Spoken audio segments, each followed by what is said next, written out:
Hello, guys. Today we have a testimony of faith, and I have my guest with me, Michelle Steiner, and she's going to tell us about her experience and her own story overcoming many challenges, using her faith and her own spiritual health. So, how are you today, Michelle? I am great. How are you? I'm doing well. I would like you to introduce yourself and tell us a bit about your story. Sure, I'd be happy to. Well, my name is Michelle Steiner. I live in Pennsylvania with my husband Ron and our two cats, Jack and Sparrow. I am a writer, speaker, photographer, and para-educator. I work in a school with students who have disabilities and some who don't. And I also have a blog called Michelle's Mission where I write about my life with having a learning disability. And I get a chance to feature my photography. I was diagnosed with having a learning disability whenever I was in kindergarten. I was very young. My teacher noticed I was really struggling in the classroom to count, tie my shoes, anything math related. And it was really clear to her that I probably had a learning disability and recommended that I get tested for having one. And sure enough, I do. And that was one of the big things in my life that happened. And it was also though God was with me during the whole time. My mom and dad were great. They were parents I was raised Catholic, and they had a lot of seeds that they sowed in my life, and I'm just so blessed and grateful for having them.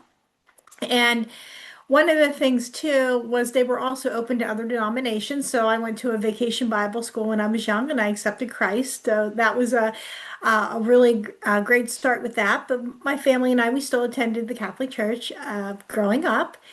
And I can also, and I was just so blessed to have parents though that also advocated for me. Shortly after I was diagnosed with having a learning disability, it changed my whole course of my life.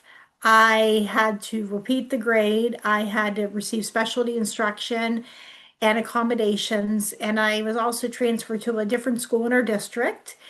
And growing up, those years were really difficult for me at school, socially and academically. Academically, it was really hard for me to learn. I was in all uh, specialty instruction in the beginning, and eventually I was put into some regular ed classes, but I still really struggled to learn in those classes. And I went to a very small conservative school district where everybody knew each other. And I couldn't hide the fact that I went to learning support or that I struggled in the classroom. And I quickly got labeled the outcast. Everybody knew me. And it was really difficult. And I was just in such despair at that young age. I just can remember thinking, well, what good could ever come out of all this? My life's always going to be difficult. And I just really struggled a lot with that. But my mom and dad, they were my advocates. They went to every meeting. They sat down. We did a lot of long, tearful homework sessions together. And I think one of the things with growing up around that time too was they found things I was good at. They saw that I could read really well and that I could speak well. So I was able to be in some regular ed courses in my schooling. And my dad also found a story about a dinosaur that I wrote in second or third grade and said, "Wow, this is really good." And I was just so amazed because up until that point, I didn't think I was good at anything. Oh. And reading and writing really became my world during those years, those difficult years.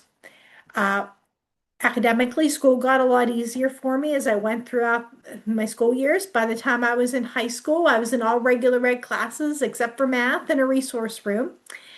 And I was making honor roll. It was going well for me. The socially, it was a different story. I really struggled. A lot of the groups became more defined, and everyone just seemed to have a friend, and I just couldn't fit in with anybody. And a lot of that bullying was intensified. So what I did was I found a faith-based art group just outside of our school district where I met other peers that had the same interests. And I had acceptance. And also I got to see a more relational side to God than I was getting with my family. And that was just planting yet another seed and really making that difference in my life. And after I transitioned out of that group, I found a writing group for adults. Still, when I was an older teenager, and these people got to watch me grow as a writer and a person. And 20 or almost 30 years later, we're still in each other's lives. And we still meet once a month, usually to talk about our writing. And it's just been such a blessing. And they always encouraged me to write about having a learning disability. And at that time, I said, "Oh, no, I don't think so. Too personal." And I wrote some bad poetry and some other things I wouldn't want to read today. But the next challenge came is, well, what am I going to do after high school? I knew I wanted to go to college. And but I had my fears about that. I knew that math was going to be our biggest challenge. And I also knew that just maybe other courses might be hard for me. I wasn't naive to that fact. But not every, and also I was not alone in that fear. I had a learning support teacher who did not think I could handle college and suggested a trade school. But that didn't seem like the right route for me. And looking back on that with having my disability, I don't think anyone would want me to cut their hair. I certainly don't think I could be in protective services, being I'm not able to drive, and I cooking involves math. So I just knew that that wasn't the right place for me. And a lot of my peers in learning support went that route, but I thought I'm going to go the college route. I still had more people that were discouraging right after high school. I had a psychiatrist who told me I would most likely not go beyond community college. And I get to community college, and there's even more stigma. Uh, Professors and students thought that using disability accommodations was cheating. I can remember asking for a calculator in a math class, and they said, "Oh no, we use our brains in this class." And I also had an advisor who told me, "You're going to have limited job choices when you graduate because you won't know how much paper to give for an art project." And I was really discouraged and I was really struggling in my classes. And my peers were saying that if you went and got a test read to you, or even if you had extra time on a test, that that was cheating. So I didn't want to use those services. And that was a big mistake. My grades dropped even more. And finally, I had a professor that said, "Why don't we at least get you extended test time?" And I was able to take her class. I passed with a D, but that's all I needed. And I was able to graduate with my associate's degree in early childhood education. I loved having my life with that. I moved out on my own and I took a little break from school and I worked some temp jobs. I started going to a church that wasn't Catholic. And but I struggled so much with my purpose. I can remember thinking, well, what is my good purpose? I watched family members get married. I watched other people uh, find lives, find jobs, and I just wondered, well, where is my good plan? Where is that good plan that God has for me? And I always wanted more for myself. And be careful what you wish for, because for financial reasons, I had to move back in with my parents.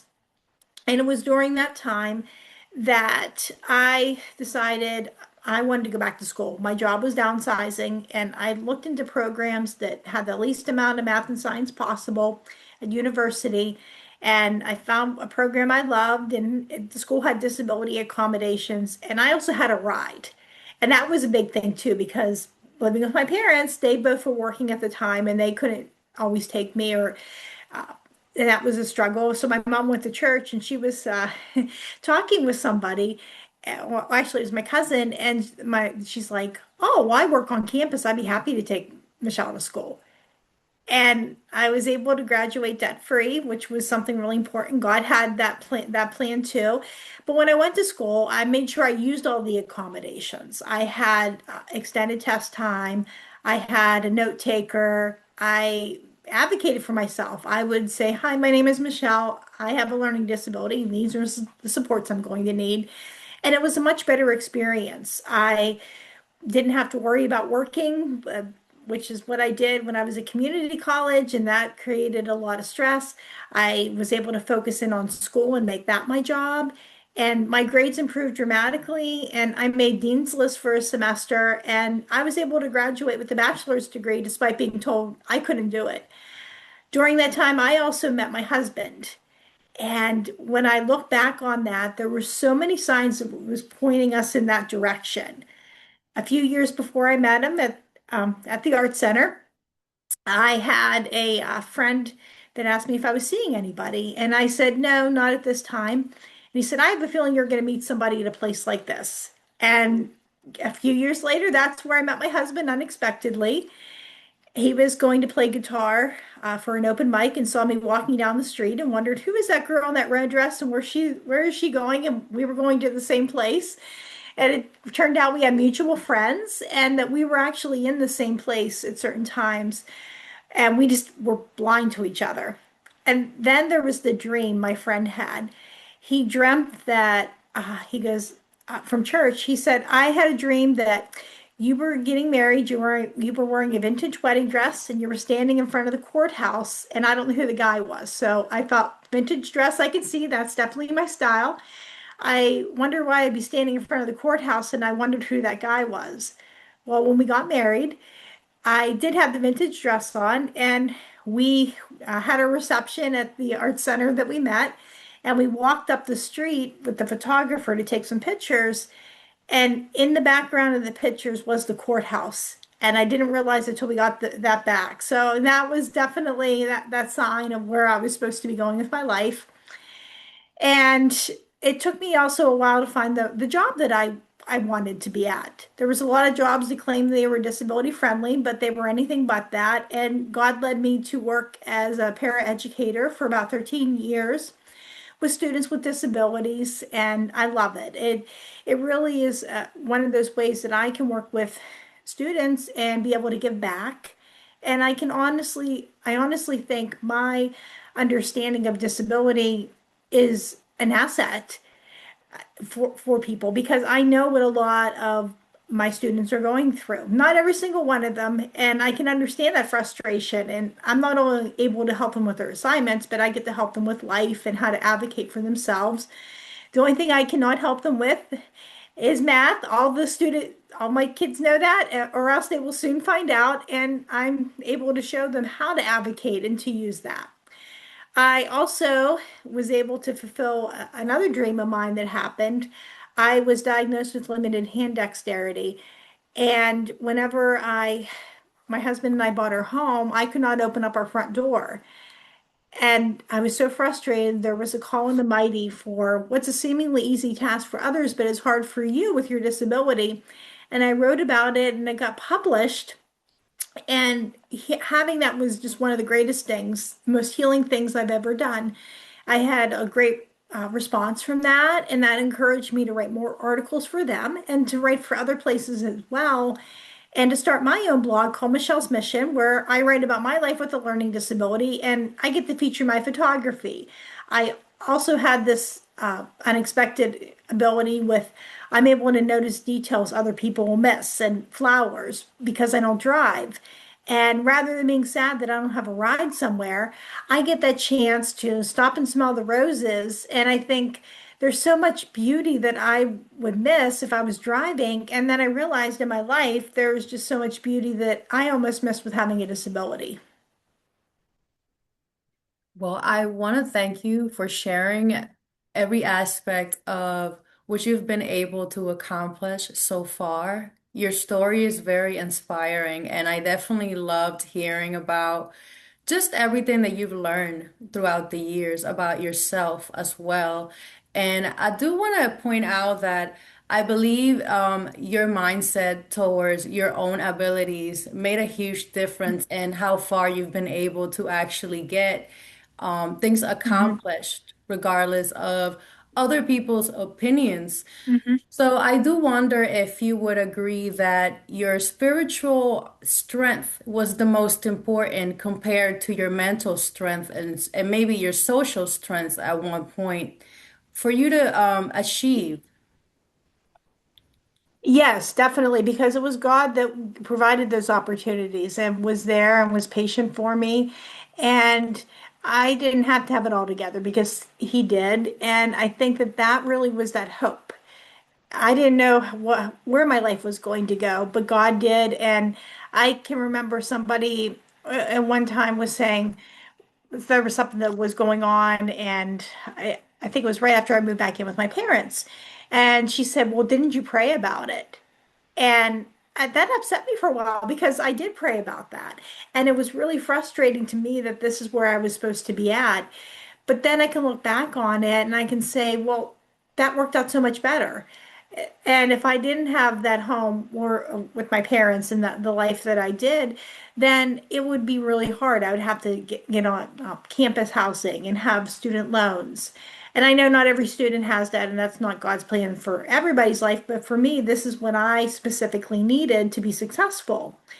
And God's had just so many other plans for me that were just greater than mine. And my dad always told me success doesn't always come in the package that you expect, but sometimes it comes in something even better. And that's just been something I've really experienced throughout my life. So I want to agree with you very quickly and also point out that as you stated, you became an example of resilience and perseverance as well for others to Hmm. be advocated who may have any type of disability. And I do want to point out that I agree that if you would have just followed society norms and their expectations, you probably would have not made it to all these great accomplishments that you have had over the years. So Hmm. I just want to Yes, point out your strength in that regard as well in yourself. And I know you had a great support system. So would you say that finding people who were also God believers helped you find a community whom accepted you regardless of your disabilities as well? yes, definitely. Finding that has helped me have that too, with having that people that did believe in that and to support me and to pray for me. I can just remember so many people praying for me whenever I was at school, and then just finding the right job. Just having that backing really did make that difference for me too. And then God just guiding me to people too that maybe I didn't go to church with, but have been friends that were people that have been in my life and could give me that support. Well, thank you so much for sharing all of your experience and how faith has helped you as well create that relationship with God and yourself. And I wonder what would be a takeaway you could give my audience when it came for you becoming this testimony of faith. My takeaway would be to give your everything to God. Give him your worries, give him your fears, and even give him that purpose. And just lay that down and say, God, I'm happy with your direction.